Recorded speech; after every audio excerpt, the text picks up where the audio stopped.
What's up, everybody, and welcome in to another edition of the Sit Down. As always, if you enjoy this video, please make sure you hit that like button and let me know what you think of today's discussion in the comment section below. If you're new around here, you just haven't done it yet, or you're living under a rock and seeing this video for the first time, I don't know what you're waiting for.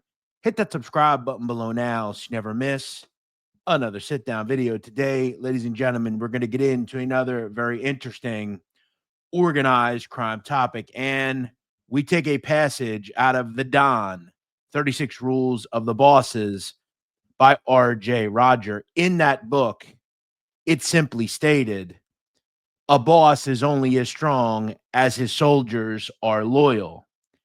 And we've seen soldiers over the years do what they had to do for the bosses of their families. People like Tommy Patera and Roy DeMeo took care of things for the people above them. Truth is, during the heyday of the mafia, the most important thing was the ability of them to take out people who didn't get in line. Get down or lay down was the motto of people like Roy DeMeo. Today, though, the mob is far different. We haven't seen many murders with the five families and others over the last 15 to 20 years. That said, there's still a lot of very powerful yet ruthless people on the streets today. Today, we're going to talk about three people who are currently on the street in the American Mafia that are ruthless, depraved, and one was even called evil. First man we're going to delve into is a man that you've likely heard of, and his name is John Carniglia. On the streets today, there may not be a more feared individual at one point than John Carniglia. John Carniglia was born in 1944, and he grew up in Brooklyn. According to the 1950 census, he and his family lived at 739 Herbert Street in Brooklyn. As we know, John Carniglia had a brother, Charles, and the two were thick as thieves running the streets of Brooklyn and Queens. Now, according to that same census, John Carniglia's father was an auto mechanic, and he would eventually move his family to 739 Hemlock Street in Brooklyn. Now, John Carniglia would be arrested in late 1968 for allegedly masterminding a large-scale auto theft ring, as his listed job at the time was mechanic. However, it was said that he was the overseer of people who would go out and rob vehicles on request. So let's say you wanted a nice new shiny sports car. Carniglia allegedly and his people would order people to go steal that vehicle, and within several hours, you would have that vehicle with tax and title as well. Now, what's interesting about that large auto ring is the person that Mr. Carniglia allegedly took the operation from was a man called Big Mike Marino, who, according to newspaper reports, disappeared. And guess who took over? John Carniglia. So it's likely or possible that Mr. Carniglia was involved in that disappearance as well. Now, just several months later, John Carniglia was arrested on several different charges in January of 1969 for allegedly participating in two truck hijackings alongside his brother and his pal, Angelo Ruggiero. Now, according to the judge in that case, he would call Ruggiero and the brothers Carniglia, quote, three vicious hijackers who made off with approximately $200,000 in cigarettes and other merchandise from their truck capers. And Mr. Carniglia was also allegedly involved in selling narcotics, which down the road will come back to haunt him. That said, the most known thing Carniglia has been known for is his ability to take out people with religious zeal. Now, in the early 80s, he allegedly took part in disposing the bodies of Sonny Red and Delicato, Philip Giancone, and Dominic Trinchera, three captains in the Gambino Crime Family who allegedly wanted to upheaval and create their own dissidents in the Gambino Crime Family. It's discussed that Mr. Carniglia and other members of the Gambino family, on behalf of Joey Messino, took those bodies and buried them in an area known as the Hole in Queens. And what Mr. Carniglia is most known for is, as we know, in 1980, sadly, the son of John Gotti Sr., Frank Gotti, was killed after he was hit by a car in Howard Beach, Queens. Now, the person that did it, a man called John Favara, lived at this home not far from the home of John Gotti Sr. Now, in July of 1980, the person that allegedly, or the person that hit John Gotti's son, Frank, disappeared. One thing we would find out is one of the people involved in this was John Carniglia. Carniglia allegedly waited for the man, a person called John Favara, in the area of New Hyde Park, Long Island. Now, according to various news reports, Carniglia waited in a blue van with a person called Ignazio Alonia and Richard Gomes as Favara left his job at Castro Convertible in New Hyde Park. As he would walk to his car in the parking lot of a diner next door, Mr. Favara, who planned to sell his home, spotted the men. Carniglia would then get out of a vehicle and, using a .22 caliber handgun with silencer equipped, dropped Carniglia with 2 shots. It was alleged that Favara stated, "No, no, please, my wife." Favara grasped, allegedly, as he tried to get up. Eventually, a person called Richard Redbird Gomes was hit him over the head with a 2x4, and he was placed into a van. It was then alleged that Mr. Carniglia would drive Mr. Favara and the others to a junkyard in East New York, Brooklyn, that Carniglia operated. It was then alleged that certain people, including Carniglia, would place Favara's body in an oil barrel. It was filled with concrete, or there have also been reports that he was dissolved in something else. So Carniglia, again, is being sought after as being Mr. Gotti's chief hitman. We'll hear a lot about Joe Watts. You hear a lot about others. But Carniglia was the most feared hitter at that time in the Gambino crime family. He was also so trusted, he was allegedly called on to take part in the assassination of Paul Castellano on December 16th, 1985, outside Spark Steakhouse.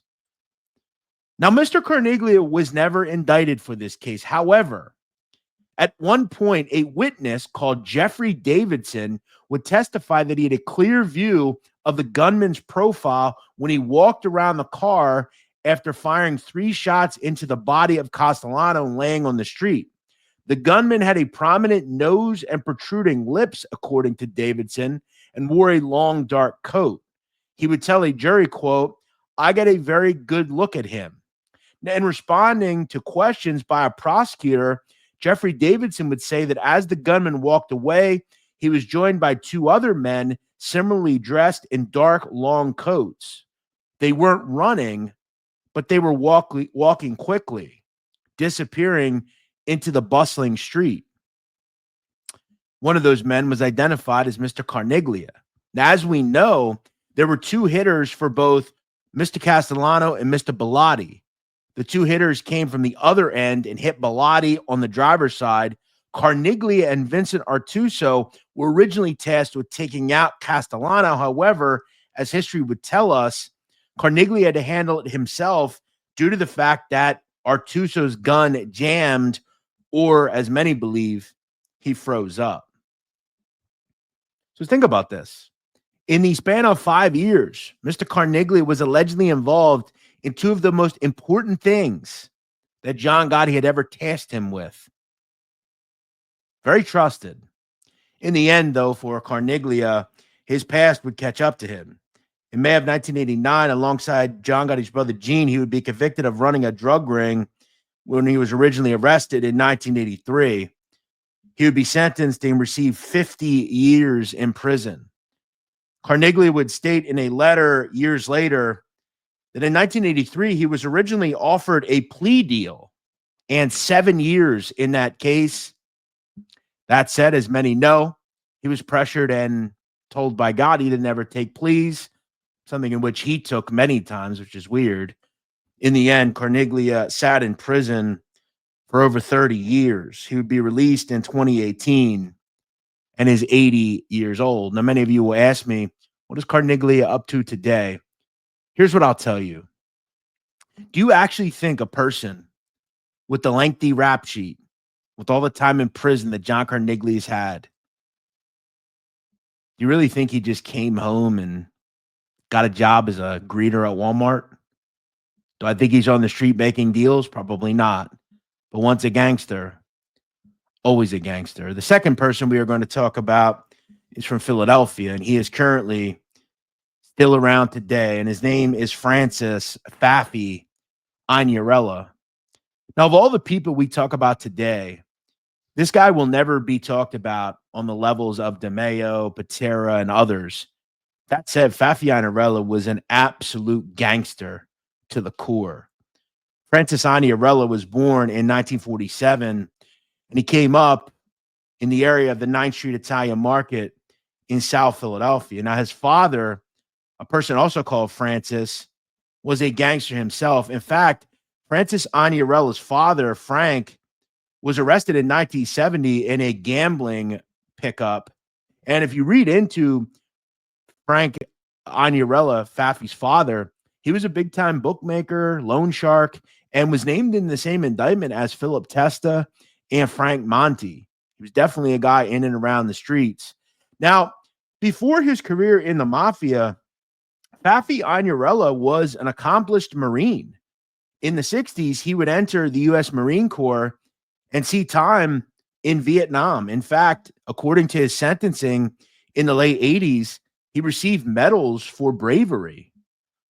So we give Frank Faffy Agnarella all the credit in the world for serving his country in the military, and we thank him for his service.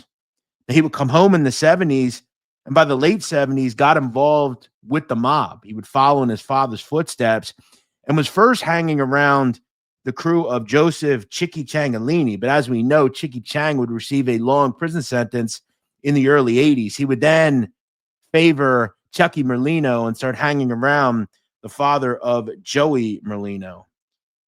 Now, for Faffy Agnarella, he had allegedly made his bones in 1981, allegedly being involved in taking out a person called John Calabrese, who was a loan shark in the area of Christian Street in South Philly. As we know, Nicky Scarfo Sr. would impose a street tax. It was said that Mr. Calabrese did not want to get involved in paying the street tax, and he was taken out in the area of Christian Street and Alder Street in South Philly in 1981.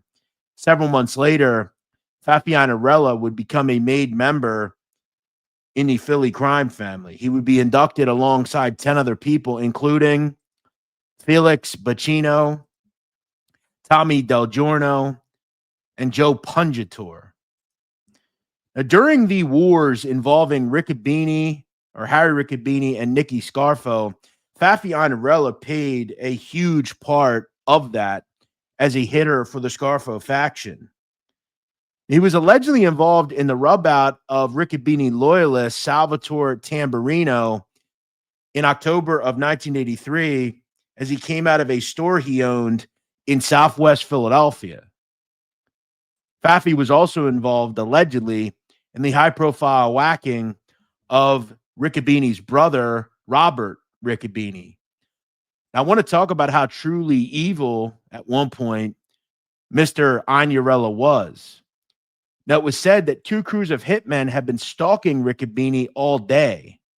Now, in that point, in December of 1983, Agnarella and 2 other people caught Robert Riccobene outside his mother's home. Riccobene had just driven up with his mother and parked. As they walked towards the house, Riccobene spotted Faffy Agnarella with a sawed-off shotgun. Riccobene took off, and Faffy followed him. Faffy would then fire, allegedly, a blast as Riccobene vaulted a fence. The shot caught Riccobene in the back of his head, taking him out. During the chase, Riccobene's mother had grabbed Agnarella and screamed at him to stop. Faffy allegedly responded by hitting her in the face with the butt of his shotgun, which, as we know, would be a major violation of etiquette in the American Mafia. That said, we know what happened. Now, Mr. Anella was also involved in taking out Frankie Flowers D'Alfonso in South Philadelphia in 1985. Now, according to Tommy Del Giorno, a pal of Faffy who would become a government witness and rat against his pals, he would discuss that he and Faffy Anella were tasked and assigned with taking out Salvi Testa. In fact, there was an idea at one point to involve Nicky the Crow Caramondi and Charlie White Ianich in taking him out, though that didn't happen. As we know, Salvi Testa would ultimately be taken out in 1984. Faffy Anella built up a very vicious reputation. That said, it would all come apart in the mid-'80s as he and his pals, Nicky Scarfo, Leonetti, and others were indicted by the federal government. At that point, it's alleged that Faffy Anella was one of the top men on the street in Philadelphia in terms of the Scarfo faction. He was indicted on charges ranging from predicate acts, including murder, under racketeering. He was a captain at that point.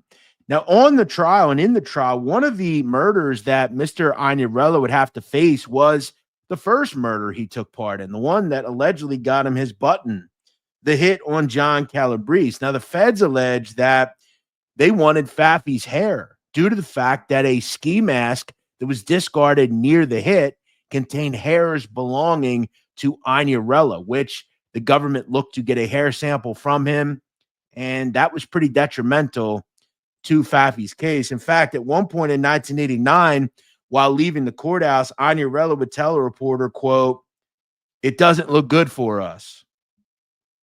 It wasn't. In the end, he would be convicted and receive 45 years in federal prison. Anella would spend approximately 30 years inside and was released in July of 2016. He is now an elder statesman and 77 years old. Here he can be seen enjoying his beloved Philadelphia Eagles recently.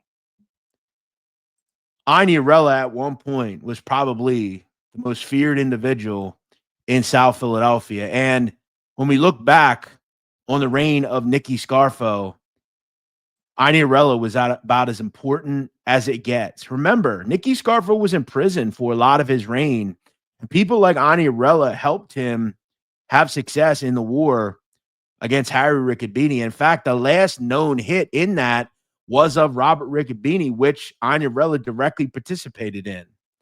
Anella spent most of his adult life in prison and likely will spend the rest of his days as I said, an elder statesman and just trying to stay out of jail.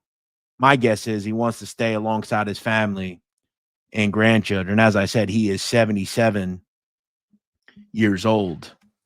The final person we are going to get into is we're going to return to the Gambino crime family and talk about longtime member Michael Mickey Boy Paradiso. Paradiso was born in 1940 and grew up in Canarsie, which is in Brooklyn. He would come up in the 60s under the Carmine Fatico faction and John Gotti. Now, there is a story that, according to people that know, before Paradiso and Gotti were made in the 60s, Paradiso, in an altercation over a card game, allegedly punched John Gotti in the face. That said, they would remain friends for their entire life, and that was before either men were made in the 60s. Paradiso would become a made member of the Mafia after he became a successful hijacker and placed in the crew of Lilo Garofalo. It was said he was made in the late 70s. Now, the issue that Michael Paradiso had to deal with for most of his early life in the Mafia, most notably in the late 70s into the 80s, was the fact that his brother was a complete liability. Paradiso had a brother called Philip Paradiso who had an addiction to drugs and a problem that would lead up to his eventual defection. Mr. Paradiso's own brother would cooperate with the federal government and testify against his own brother. This was very bad.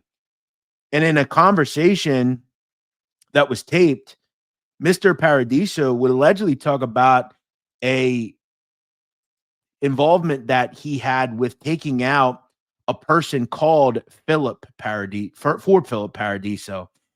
According to Paradiso, Philip, he would say he came up to Greenhaven. Philip Paradiso was serving time for robbery.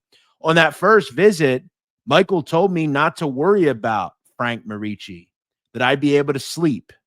We would find out that Paradiso in 1978 took out Frank Marici after he implicated his brother Philip in a drug deal.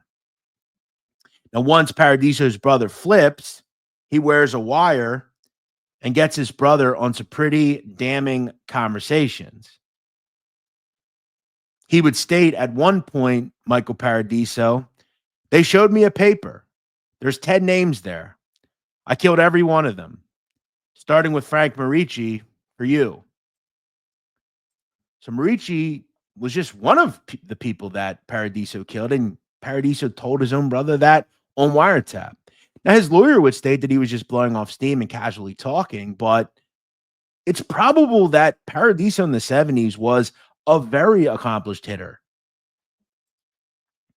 We also know that in the mid-'80s, Paradiso instructed multiple members of his crew, including James Hydell and Nicky Guido, to whack out Anthony Gaspipe Casso. In fact, they almost succeeded. However, Casso survived and took out Jimmy Hydell and tried to take out Nicky Guido. In fact, they mistaked another Nicky Guido when it wasn't the real Nicky Guido. Now, that Nicky Guido ended up surviving, but the Guido that they thought was him was actually an innocent person. Now, luckily for Paradiso, he was arrested for selling narcotics and went to prison. He probably saved his life by doing that due to the fact that Casso wanted him dead, and John Gotti was absolutely furious at the fact that Paradiso and Angelo Ruggiero tried to take out Anthony Casso.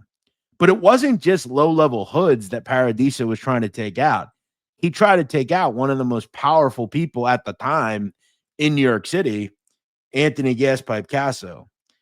Now, ultimately, Paradiso would be released in the late 90s and would return home. And what we would find with Paradiso is his own mouth made him actually pretty dangerous, quite honestly. Now, he was never indicted for any murder. That said, he talked very openly about murder. At one point, he would tell a cohort in reference to his own daughter, I told her, quote, I did 19 years in prison with N-words, and I had better Christmases, Thanksgivings, and any other holiday in there than I had here. Because every time I'm here, her fucking husband got a fucking attitude that one day I'm going to shoot him in his fucking head, and you're going to make me crazy, and I'll end up shooting you too. Think about what we're talking about here. Paradiso is telling a cohort that he wants to take out his own daughter and son-in-law for not showing him any respect. The kind of guy Paradiso is. He's a very violent, sadistic person. Now, Paradiso would also state at one point in another recording that he's not afraid to do things to people deserving of it. Quote, I'll shoot a guy in the fucking head. I don't know who else is going to do that. In other words, they won't pull that tough guy shit when the time comes. Me, I'll do what I say. I don't give a fuck if I go to jail. He would also state, quote, if I use my hands, I might kill somebody because I'll kill him. I'll stab him. I'll cut his fucking throat. When I get mad, I'm just a different person. I don't rationalize. I don't like to get like that. I really don't.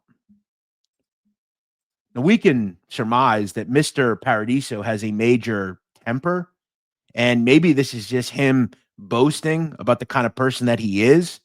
That said, many law enforcement officials would tell you that he ain't nothing to mess around with. Now, I've talked to people from New York that have told me that Paradiso is actually a pretty nice guy. That said, I've also talked to people that have a far different thought of Paradiso.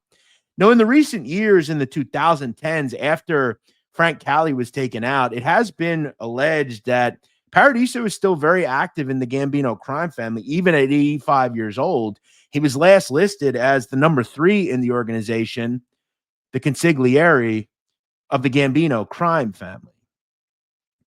I do want to share a personal story about Michael Paradiso. I recently talked to someone that I trust very willingly, and he told me that he had a run-in with Michael Paradiso.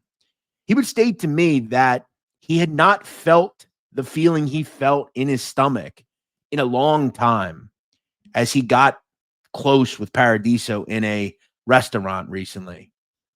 And that he looked right into his eyes and saw nothing. And that he was as scared as he had ever really been before.